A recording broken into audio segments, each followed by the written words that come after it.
Hello and welcome to Women Lead TV, brought to you by Connected Women of Influence. I'm Michelle Bergquist, your host today of Influential Women, and I have an amazing guest. But more than that, I'm also introducing one of our newest Women Lead TV hosts today. So I'm delighted to introduce Reena Vokoun, and she is the CEO and the founder of Passion Fit. So Reena, say hello to all of our viewers and say, hey, I'm excited to be a host. Hey everyone, I am so excited to be a host. Thank you so much for having me, Michelle, and I can't wait to get started.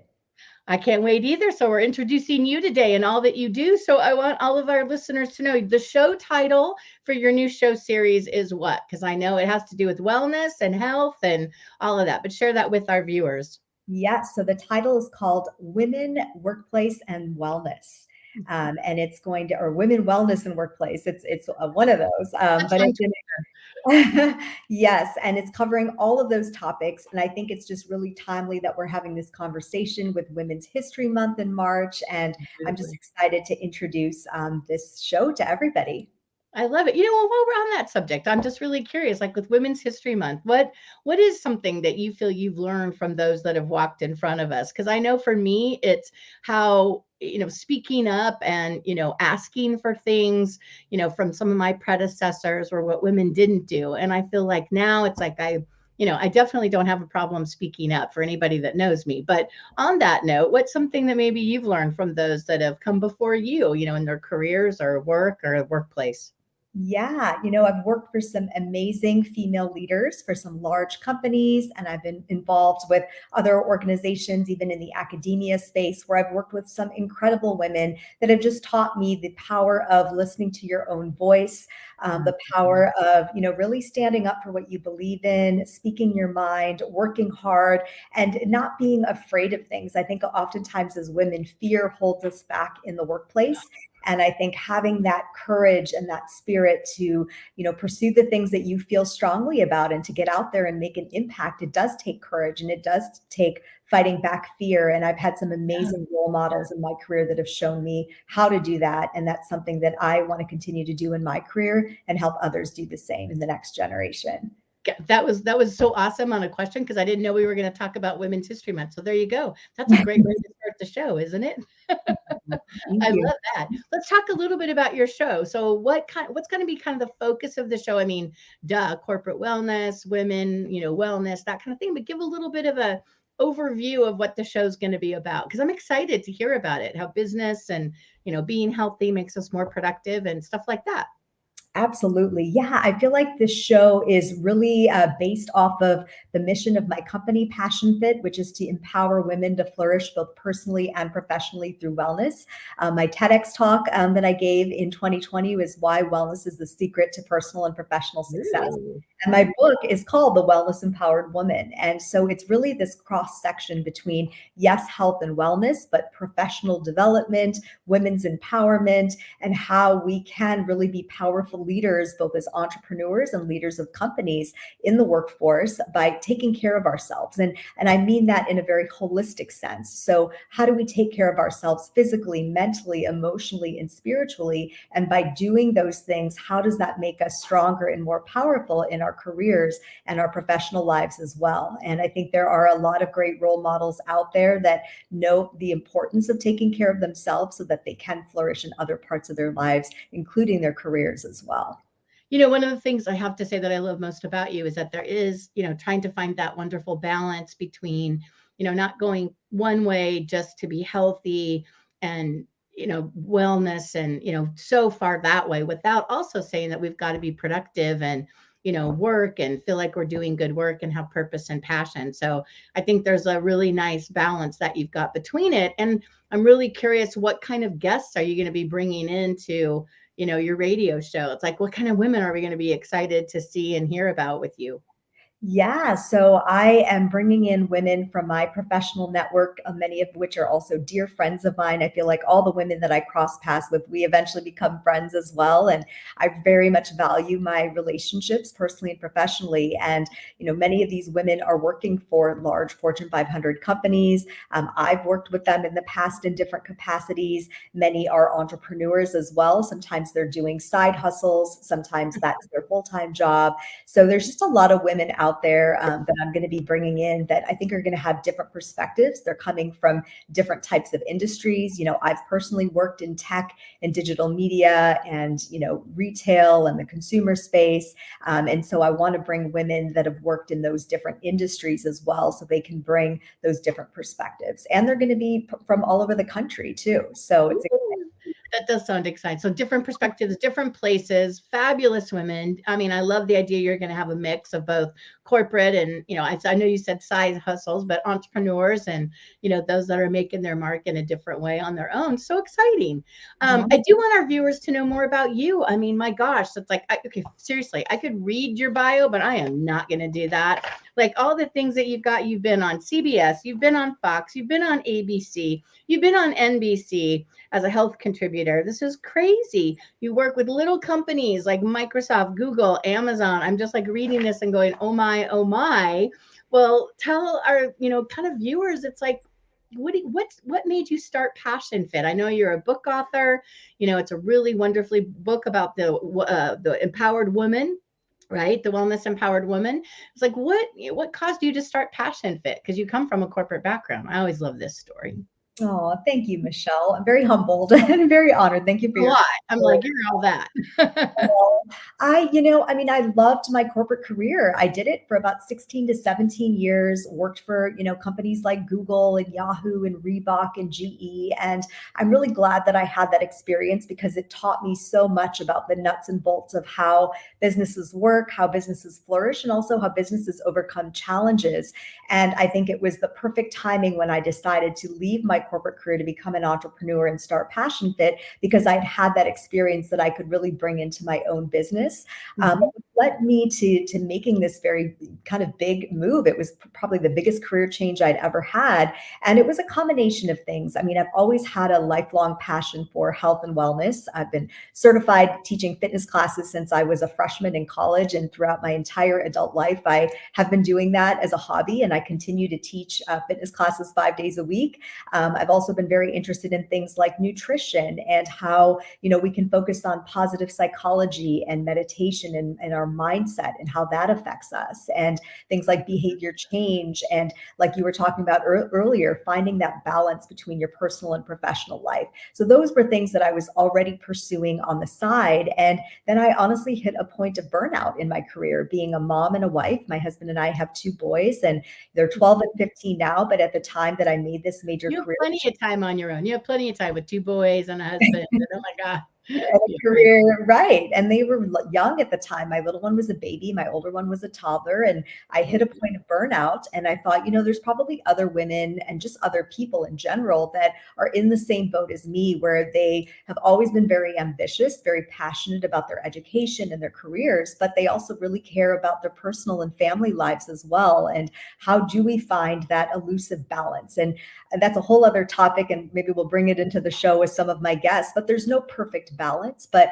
what we want to avoid is hitting that point of burnout, where then it really affects your health, which is what happened to me. And that's where I finally got the courage to do something that I'd wanted to do for years. And I made that leap in 2014 and launched Passion Fit. And here we are almost 9 years later. And I still love what I do every single day. It has not been easy. And that's part of what I also want to cover with my guests on the show is the successes, but also the failures, because we all as entrepreneurs, and you know this too, Michelle, we've had ups and downs and successes and failures along the way. So I just want these conversations to be very honest and very authentic, which is what I try to do when I talk about my career path, so that we can inspire other women to take risks and, as mentioned earlier, overcome their fears, because it's not going to be perfect, but it will be worth it if you believe in what you're doing. And that's how I feel about what I'm doing. I love that. Well, you have passion in what you say, which is what's always amazing. And you do, and the Passion Fit, like those words go together.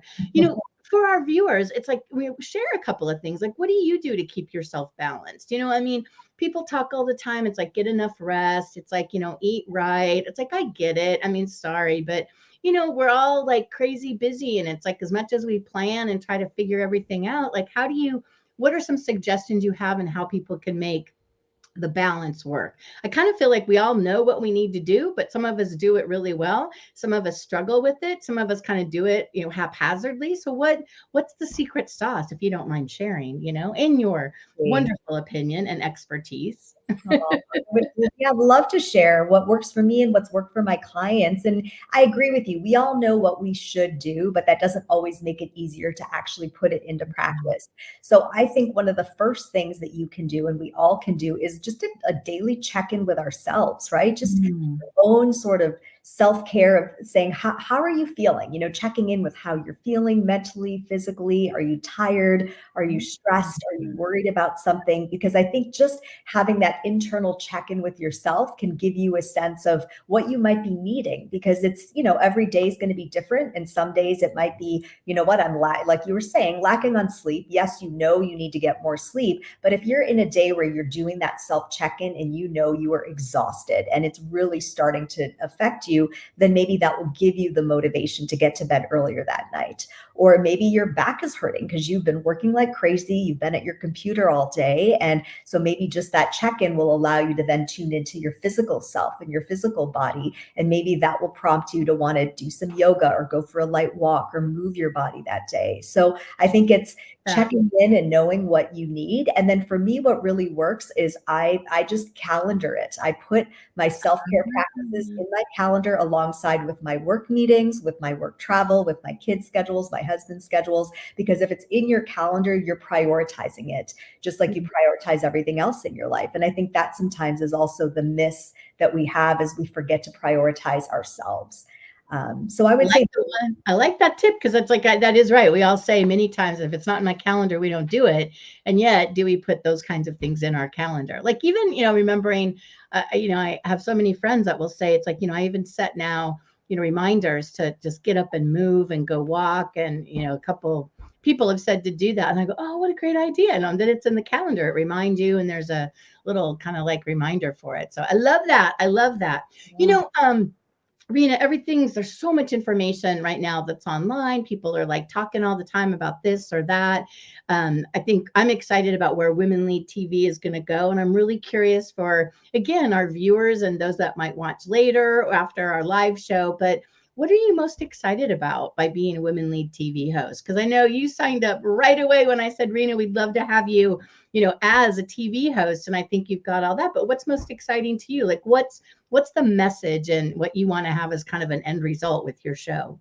I think that was 20 questions, I think, but hopefully you can remember them all. That's okay. Yeah, it's all interrelated. So Okay. yeah, I was honored when you asked me. And I think the reason why I jumped at the opportunity and I'm so excited about it is I am somebody who loves to, connect with people and have, really meaningful conversations and learn from one another and share, as I mentioned earlier, honestly and authentically our paths and our stories, both our personal and professional stories. So what I really hope to accomplish with this show is to have these really wonderful, authentic conversations with other women so that we can, inspire others to take those risks and to go after the things that matter to them, whether it is your full career, whether it is a side hustle, a project, whatever you need to kind of get started in something you really feel strongly about. And then also I want to continue to carry on the message about wellness, because I think it's so important. I think now more than ever in 2023, we realize the importance of it, but how do we put that into practice in our busy lives? I think that is the biggest challenge. And I want to be able to have these women share what they do so that it can spark ideas and conversation so that women can be at their best, so they can go out and lead and inspire the way we all should and deserve to be, in the workplace. So I'm curious, because I know you do both corporate wellness and individual wellness, right? What's kind of your methodology of how you dial in to make it where someone is? Like, nobody can be perfect at everything, like, eating right, exercising every day. Wouldn't that be nice, to do that every day and then keep our balance? But how do you go in and say, okay, let's like explore you first, and then how do you dial in to making it applicable for an individual woman? I'm just curious, like, how do you do that? Is that like your spidey sense, or would you share with our viewers how do you do that? Yeah, it's different approaches when you're working with groups versus individuals, right? So the consumer versus the corporate wellness. Right. I love both. I love really getting in there and working with one person and making an impact in their life. But I also love to be able to reach larger groups of people and make a scalable impact. So with my training in employee well-being coaching, health coaching, behavior change coaching, I've learned a lot about really just trying to understand the individual first and meeting them where they are. Because as you mentioned, everyone is in different situations in their lives. It's not always easy to prioritize things. So I think coming with a place of empathy, because again, we've all had our challenges and struggles in life. And I always try to come from that place of understanding and before just coming in with a bunch of solutions that may not be applicable and may not be motivating for the individual or the group, I really try to get an understanding of, on an individual level, where are they now? We'll do a self-assessment of where are you now, where do you want to be ultimately, and how do you feel about the steps that you need to take to get there? So rather than me prescribing or giving them this list of things to do, I try to help them uncover that within themselves. And when I work with organizations, I really try to understand the company culture, the company values and mission, and what their employees might be needing to be able to carry that out, right? So that every company is going to be different. And so when I'm addressing employee wellness and engagement from an organizational perspective, again, it's understanding the individual companies and what makes them unique. So by approaching it from that perspective, I feel like I can make solid progress with individuals and groups because I'm coming from a place of empathy and I'm really helping them to uncover how they can make these transformations and changes in their lives because it's not easy, but it has to come from within. You need to be intrinsically motivated to be able to make those changes, and it takes time. So patience is another skill that I've learned as a parent and as a professional as well. That's a good work asset to have. I totally agree. I love what you said about how, like, again, I don't even want to say the word anymore, like COVID, pandemic. It's like, oh my gosh, like, it was awful. It's like some people skated through it. It's like others, it's just been devastating. Yet, I'm curious what you find now as we're a year beyond it, right? And how do you see kind of women now and their mindset? Like, what's prevalent on their minds with being balanced and being well and healthy? It's like, is it that they just kind of lost their way? Is it that you feel women, just need some support to get back to feeling better about who they are? What are some of the trending things that you see women need the most right now to get to that, happy balance, as we call it? Yeah, I think, a lot of women, whether they had children or they were caretakers of elderly parents or other family members, I think women did take the brunt of, and again, not to say that men and other people didn't, but I think a lot of women had to, take care of their children during virtual school and then trying to balance that with the workforce. Many women, studies show, had to leave the workforce altogether during the pandemic. So I think it was a trying time because we were in a situation we'd never been in. And when you do have others that you need to take care of in addition to your own career, it can be tricky. And I think women are realizing now, they still matter too, right? And as we kind of look at the future of the workplace, there's the remote work, there's the hybrid work approach, there's being back in the office. And so now they're suddenly having to balance their life again in another way, right? Yeah. We was pre-pandemic, in the pandemic, and now post-pandemic. So I think it's seeking, one, okay, how can I now in this new normal and new world that we're in, how do I balance my personal and professional life? And if they have a family, how do I balance that? But also I think not only women, but in many cases, women are also looking for more meaning and purpose in their careers. And if they did have to leave the workforce, and we've had, this looming recession, so there have been a lot of layoffs. And so if women have been laid off from their jobs, these types of, life-changing situations cause you to take a step back and say, okay, what matters to me? What really makes me passionate about what I do? How am I feeling like I'm helping people or making a difference in the world? It's not just, climbing the corporate ladder or getting a paycheck. I think this whole situation we've been in has made us all kind of question our purpose and our identity and our place in the world. And that, I think, is a positive thing. That's a silver lining that may have come out of the last 3 years. And my hope for women is that they see their potential, they realize their dreams, and they know that they're worth it, and they should be able able to go after it in a way that can work for them. And again, these things are not easy. These are major life revelations and changes that women are making, but I'm seeing from clients, from companies I've worked with, from people in my personal professional network. I think everyone is asking these types of questions, which is Yeah. amazing. That I think I could just listen to you go on forever. I'm not kidding. I'm like, you just have such great things to say. I'm really excited for your show. Have you now, when is your first show? Do you know when your first show is? Yes. So my first show is going to be on May 15th. Yeah. Second show is July 31st, and the Okay. third show is November 6th. So they're going You to got be them all lined up. Okay, very cool. And do up. you know who's your first guest? Like, tell us a little bit what your first show is going to be about. Have you kind of thought that through yet, or got your first guest lined up? So it's in the works. So I Okay. definitely have, several great women that I am talking to about, schedules for which show they'll be slotted in for. But each conversation, I think we're going to cover, their career path, their successes, their failures, everything in between, kind of their paths and their journeys that they've been on. And then I also want to talk to them about their wellness practices, maybe where they have, felt times where they've experienced burnout or stress and how that's impacted them, and what they've done about it and what they're doing to maintain balance and to continue to soar in their careers. So I'm excited to share each story. I think they're all going to be unique, and every show is going to feel a little bit different and fresh and new. And I'm excited to bring that to all of you. That's so cool. I'm excited to have you to do our show series. So I know way more coming about you. It's like, what you said, you're going to kind of hit the gamut of not only the successes and how women do find balance and they keep themselves well and healthy and focused.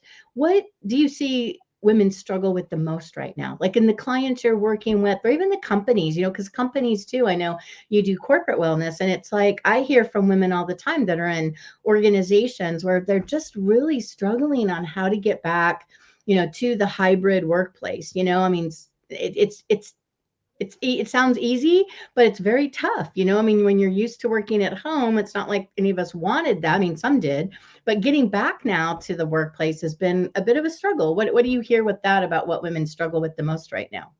Yeah, I mean, I think the two things that I hear the most from women right now, one is the logistics, right? Of, Yeah. you're not used to working remotely. And I think for a lot of working women, that was actually a nice setup because it gave Yeah. them the flexibility for their children and for their home life, being home to cook dinner, all those types of things, which I know was a struggle for many women, myself included, pre-pandemic, when you're commuting and trying to get to pick up your kids and work and be there for meetings with your boss. So I think now just that sort of transition it's something that's again new in another way for women. I think the hybrid approach could be successful in the sense that you kind of hopefully are able to get the best of both worlds. You get that flexibility, that remote work to kind of help you to take care of other aspects of your life, but then you also still get that in-person collaboration and camaraderie and brainstorming and idea generation with your colleagues, right? So hopefully everyone will be able to get in their groove and find that mix. But I know that logistically has been a struggle for many people.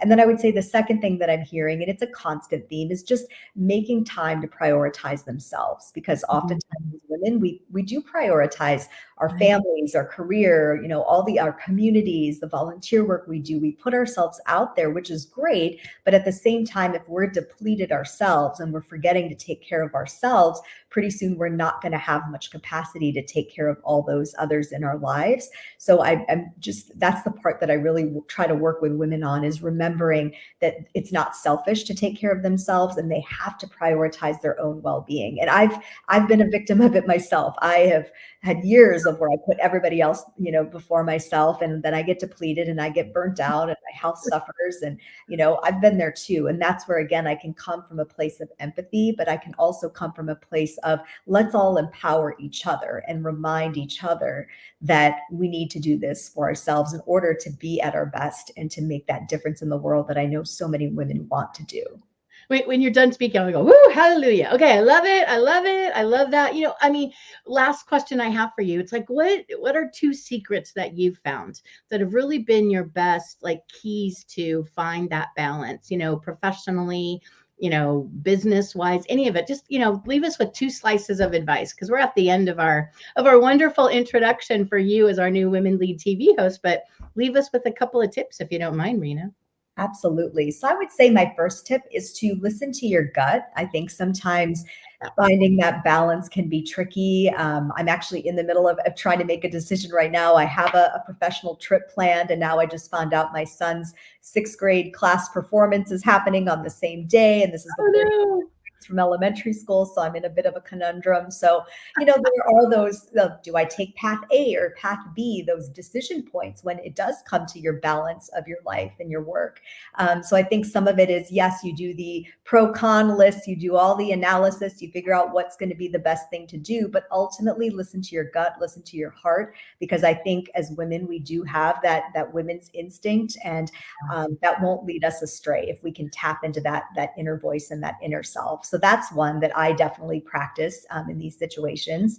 And I would say the second one is just to remember for our longevity and for wanting to feel our best, we do have to somehow find a way to take care of ourselves. I know it's hard, but I think if you look at how you're going to feel, I don't focus, by the way, when I talk about wellness, it's not about how you look. I don't focus on anything that's superficial. I really get into how you feel from the inside, mentally, again, physically, emotionally, and spiritually. And I think the more you can tap into that piece as well, that's going to naturally motivate you to want to take care of yourself, because you just feel better. And when you feel better, there's no stopping you, right? There's no stopping any of us. So remember, listen to your inner voice, trust your heart and your instincts, and also think about how practicing, good health and wellness, using those tools will make you feel, and that will hopefully give you the motivation you need to keep going. Even if you fall off track, that's okay. Just try to stay on that path as much as you can.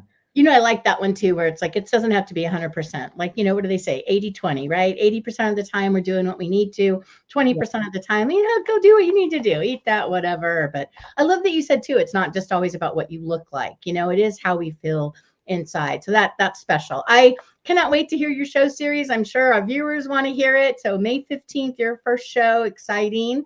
Want to wish you all the success with Women Lead TV. I'm a little prideful about that, I gotta say, as somebody who's kind of created this, and I'm excited with all of you and the other hosts that'll be there. So I'm gonna say that's a wrap, but thanks for being the guest. I'm excited for your show and to see where it goes. To all of our listeners, I just want to say thank you for watching, and we'll be back again with another Women Lead TV live on Mondays at 11 a.m. Pacific time. For today, that's it. It's a wrap. So thanks so much, Reena. And we are officially, hold on.